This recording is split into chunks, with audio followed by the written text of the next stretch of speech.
June had spent most of her adult life treating her own history like a locked drawer, something she did not open unless absolutely necessary, something that could be ignored on good days and only became heavy on bad ones. She had rebuilt herself through routine, through motherhood, through the stubborn discipline of making ordinary choices in a world that constantly rewarded spectacle. Fairmont Crest, with its polished gates and curated smiles, had always felt like a place where people bought silence the way they bought luxury, and June had learned to keep her head down, to protect her children from the hunger of that community's gossip. She had allowed herself to believe that whatever questions she carried about her origins did not matter anymore, that the missing pieces were simply the price of survival. Then Vernon appeared, not as a neighbor or a passerby, but as a man stepping into her private space like he owned the air in it, and the calm she had built over years collapsed in a single breath. His presence alone was an accusation. Even before the truth landed, June felt it in the way the room seemed to shrink around him, the way his reputation arrived ahead of him like a shadow, the way his eyes held that practiced calm of someone who had made a career out of controlling outcomes.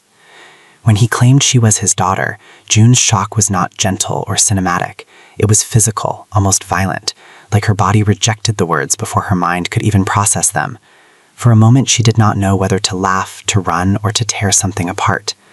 The idea was impossible and yet terrifyingly explanatory, like a key that fit too perfectly into a lock she had pretended did not exist. Anger came next, immediate and sharp, because the truth did not arrive as a gift. It arrived as theft made visible. June's mind filled with every memory that had ever hurt, every time she had wondered why she never quite belonged, every time she had watched other people talk about family history as if it were something stable, something inherited, something comforting.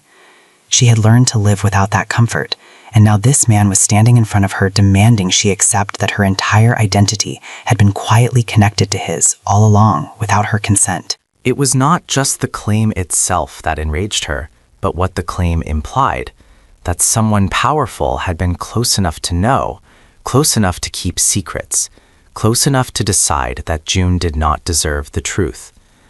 The betrayal was not only personal, it was structural. It was a reminder that in worlds like Vernon's, information was power, and power always came at the cost of somebody else's autonomy. June felt her chest tighten with a hot, humiliating fear that she hated even more than the anger.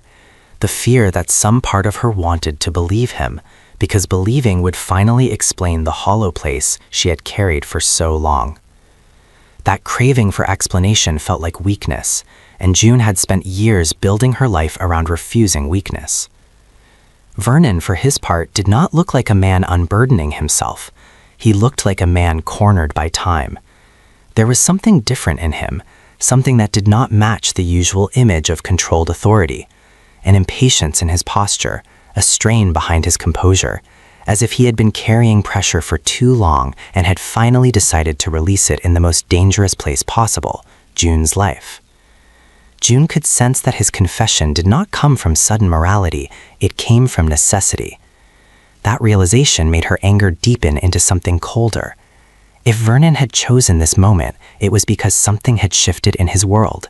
Something had threatened him, and June's existence had become part of that threat. Perhaps it was fear of exposure, fear of inheritance, fear of medical truth, fear of scandal. Whatever the reason, June recognized the familiar pattern. Powerful people did not tell the truth unless the lie stopped protecting them. And if Vernon's lie had stopped protecting him, then June was now standing in the blast radius of whatever crisis forced his hand. The weight of that possibility forced June into a cruel mental calculation she did not want to make. If Vernon was telling the truth, then her children were connected to him too, whether she liked it or not. Samantha and Tyrell were no longer just her children, they were potential leverage in a story bigger than June's control. The thought turned her blood cold. June's maternal instinct, usually a quiet, steady force, surged into something fierce and almost irrational. She imagined the gates of Fairmont Crest opening wider, letting in the kind of attention that never left once it found you. She imagined her children becoming topics in conversations they never consented to, their safety compromised by the simple fact of being related to a man with enemies. The anger in June turned outward again, not as a scream, but as a hard resolve. She would not allow Vernon's confession to become a weapon pointed at her family. Yet even as she formed that resolve, she felt the trap tightening. Because refusing Vernon outright might not protect her.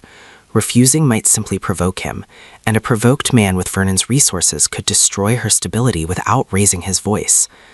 Accepting him could be worse, because acceptance could be interpreted as permission, and permission was the first step toward control. Vernon's internal conflict was quieter but no less ugly. He had built his life on an image of order in his household, order in his relationships, order in how Fairmont Crest viewed the Dupree name. The truth about June threatened that order, and not just socially, it threatened the architecture of his legacy.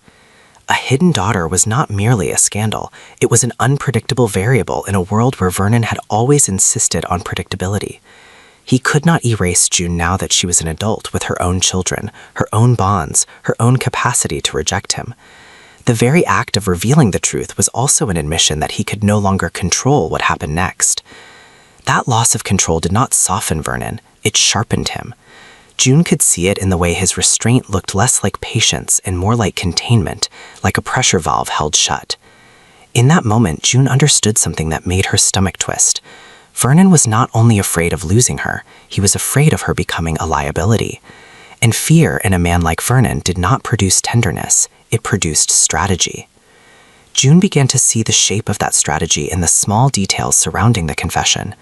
Vernon's timing, his insistence on privacy, his refusal to allow the truth to arrive naturally through time and trust. Everything about this moment suggested management. He was attempting to control the first impact, to set the tone, to claim ownership of the narrative before anyone else could. That realization made June's anger rise into something almost feral. She had spent years reclaiming her life from chaos, years proving she could be stable without anyone rescuing her, and now Vernon was trying to insert himself as both origin and authority. It felt like being kidnapped by blood. June's shock turned into a new kind of humiliation, the humiliation of being told that her story had always belonged to someone else. She could sense herself reaching for extremes, either to destroy him with exposure or to disappear completely. Both options were dangerous. Exposure would drag her children into the spotlight and make her a target. Disappearing would mean surrendering to fear and letting Vernon's power define her again. June realized she was being pushed toward a corner where every path led to loss, and the knowledge made her rage feel like acid in her veins. As the hours after the revelation unfolded, the emotional fallout turned both of them into strangers to themselves. June grew colder, more watchful, suspicious of every motive, including her own. She hated the part of her that wanted to ask questions, wanted details, wanted proof, because that curiosity felt like letting Vernon into her skin. Yet, she also hated the part of her that wanted to reject him without hearing anything, because rejection without certainty felt like the same kind of blindness that had hurt her all her life. She was trapped between two instincts, the instinct to protect her identity and the instinct to finally understand it. Vernon, meanwhile, found himself facing a choice that threatened the foundations of his self-image. If he truly wanted to do right by June, he would have to accept consequences, public consequences, familial consequences, and consequences in his marriage and legacy that he could not fully predict. If he wanted to protect himself, he would have to make June cooperate, and cooperation could not be demanded without becoming the villain he had always denied being. The irony was brutal. The moment Vernon told the truth, he could no longer pretend he was honorable. Honor would require surrendering control, and surrender was the one language Vernon had never learned to speak. The tension escalated not through screaming or spectacle, but through the invisible violence of what each of them now represented to the other. June represented exposure, complication, and a part of Vernon's past he could not rewrite. Vernon represented power, manipulation, and the terrifying possibility that June's life had been shaped by forces she never saw.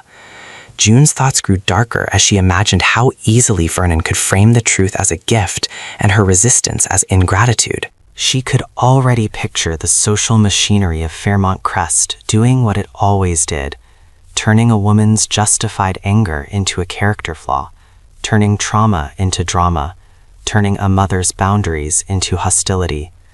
That fear pushed June toward a harsh internal decision. She could not afford to react like a wounded daughter. She needed to react like a strategist. Because in Vernon's world, the most dangerous thing a woman could be was emotional and unprepared. June felt herself harden in real time, and the hardening frightened her because it felt like losing softness she could never get back. By the end of the day, June understood that the truth had not simply surprised her, it had changed the rules of her life.